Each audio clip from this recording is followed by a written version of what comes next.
Well, hey guys, welcome back to the channel.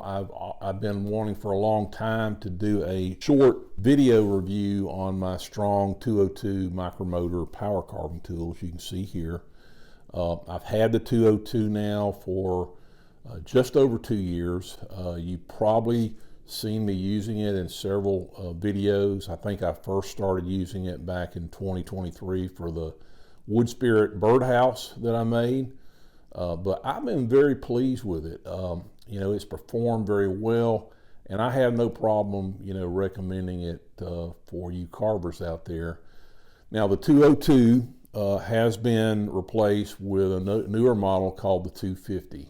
Again, it's over at Treeline USA, supplied exclusively through Treeline USA. I couldn't find another distributor for this, but Seishin or Seishin, I'm not sure how you pronounce it, is the name of the manufacturer, and they do offer a 1-year warranty on the tool. Now, see, if you go to their website, they appear to be a supplier for dental tools and maybe dental products. So maybe, I don't know, they branched out into the woodworking world and they sell these micromotor tools. But now these micromotor power carving tools have been around for a while, so they do have a good track record. Now, Treeline USA does not sponsor me. Just want to say that up front. They're not paying me to make the video. They don't even have an affiliate program, to be honest with you. I purchased this tool again over 2 years ago with my own funds, and I've used it now for quite a while. I think I can give you an honest opinion on it. The price is around $300. I bought mine during a sale and I saved a few bucks. I do have to say that the folks over at Treeline are excellent. Their customer service is top notch. As for PJ, who is the manager over there, he spent a lot of time with me answering questions about the tool. When I told him that I would be using it for deer antler carvings, he FaceTimed me on the phone and showed me how to disassemble the handpiece, because with the fine dust from antler, sometimes it can over time get in there and you have to periodically clean it out. He didn't seem too concerned with wood dust, but the antler dust was something he wanted to make sure I understood how to clean it out periodically. Now, while this tool is, a little bit more expensive than the Dremel, I know the Dremel has a great track record. I've got Dremels. I love Dremels. I use Dremels as well. But in recent years, I've come to love using this and believe that it is worth a little bit of the extra money that you might have to pay. Now, the Strong works well. I will have to say the Strong works well mainly with small to medium size projects. You can see a couple of projects here where I used the Strong to carve out. So it's great for making small bowls for spoons and coffee scoops, and also carvings, wood carvings, or antler carvings, and it does a great job. It has plenty of power to do those type of projects. Now, if you're going to something bigger, say a bigger size project, then that's when you might want to consider a Fordham or maybe an Arbortech type tool. However, like I said, the small, medium carvings, the Strong has plenty of power, plenty of torque. Okay, let's talk about some of the features of the tool. So this whole thing here, of course, is the power supply. The motor itself, is in the handpiece. So this is just supplying power to the motor. You've got an on-off button here. This button right here, although I don't think this button is on the Model 250, this just sets the range of the RPM. So you could set it to 35,000 RPM or 45,000 RPM.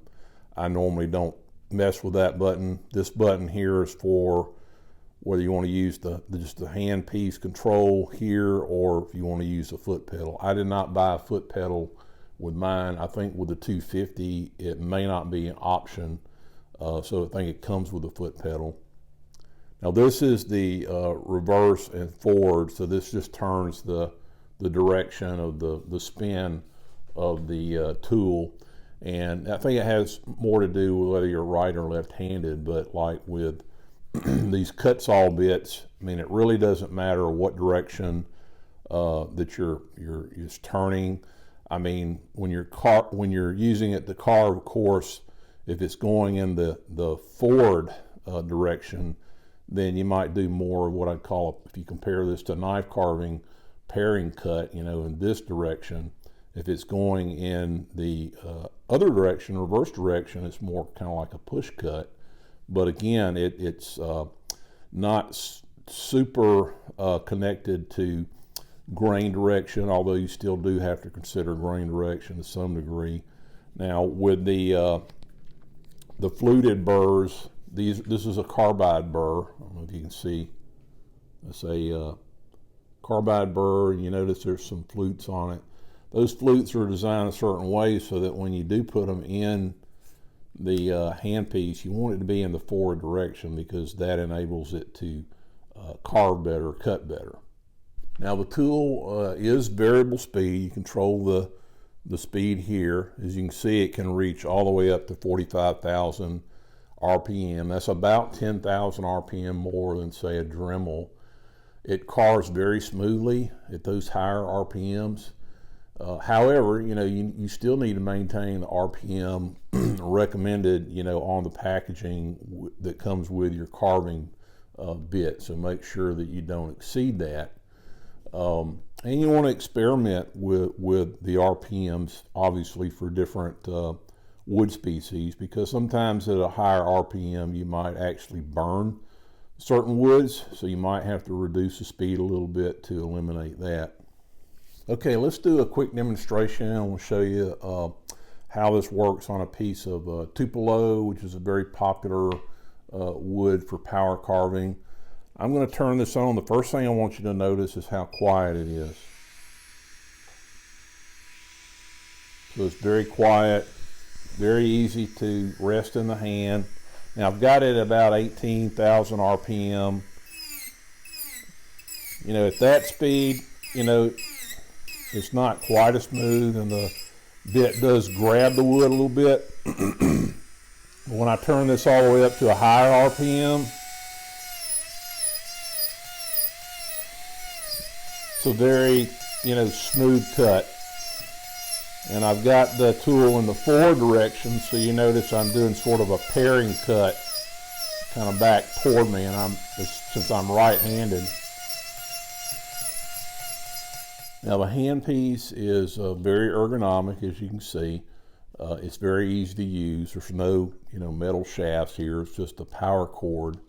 To change the burrs, all you have to do is rotate this part right here, take the burr out. I like to insert it all the way and then maybe back it out just a hair. Rotate this until it clicks, and then it's solidly in place. Now this will take up to 1/8, shank sizes, which is pretty common out there on the market. But the Model 250 also comes with a collet insert that goes in here, and then you can use 3/32 shank sizes.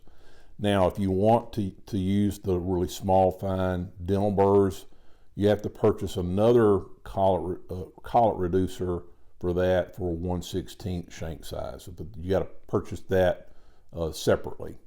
Now the power supply is designed to send more power to the handpiece as you put more load on this carving burr. If the burr gets in there, maybe you're carving it a little bit too deep and it catches in the valley of your cut and it bogs down, what this tool is going to do is it's got a built-in overload sensor in it that turns the power off. But once you get the bit freed up, and it will reset and come back on. That's a built-in feature, and it's just there to help protect the motor. Now the Strong, remember this is Strong 202, the new Strong 250, the newer model, does come with a foot pedal, and you just plug it into the unit. I don't know, it's probably in the back. I think the back is where you plug in the foot pedal. So for the foot pedal, once it's plugged in, you're going to use this dial to set the upper limit, of where you want that foot pedal to go. And once you set that and set this to foot pedal here, then your speed's going to vary. But you'll only go up to 36,000 RPMs in this case. So this just goes within the range of whatever you set it to go to the upper limit. I did not purchase a foot pedal with this. Really not a big fan of the foot pedal. Some people like them and some don't. So that's really personal preference. Now, the only issue that I have had is on a couple occasions I've had the bit or the burr vibrate loose and starting to try to come out. Now, I talked to PJ over at Treeline, and he told me that could be, if the tolerance on this burr is not exactly 1/8, and there are some metric manufacturers out there that try to sell like a 3 millimeter shank, but he says don't use metric burrs with this because the tolerance is pretty tight with these collets. So you want to make sure that you get a true 1/8 collet to go in there. Now, another thing on a recent carve that I did with some deer antler, this little flange right here started vibrating off. I've been using this thing for, like I said, about 2 years, and that's the first time that vibrated off. I was using it on deer antler, which is a very, very hard material, and I just put a couple of drops of Loctite on the threads, put it back on, let that set in, and hey, that solved the problem. It hasn't been a problem since then. But other than those things, I've not had any major problems with the tool. Like I said, I've been using it for just over 2 years now. In my opinion, it's a very high quality tool. If it's not in your budget, watch for sales. I bought mine, and over 2 years ago, I think I paid maybe just over $200, but I bought it on sale. So you need to just watch for that.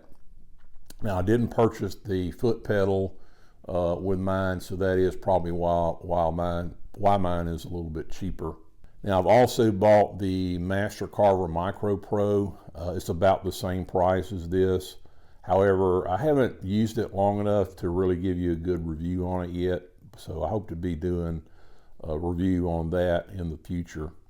But anyway, I hope you enjoyed this video. I know it's short, but I did want to introduce you to this. You've seen it in some of my videos, and just want to make sure that you know about it. Maybe get you one and try it out. We'll see you in the next video.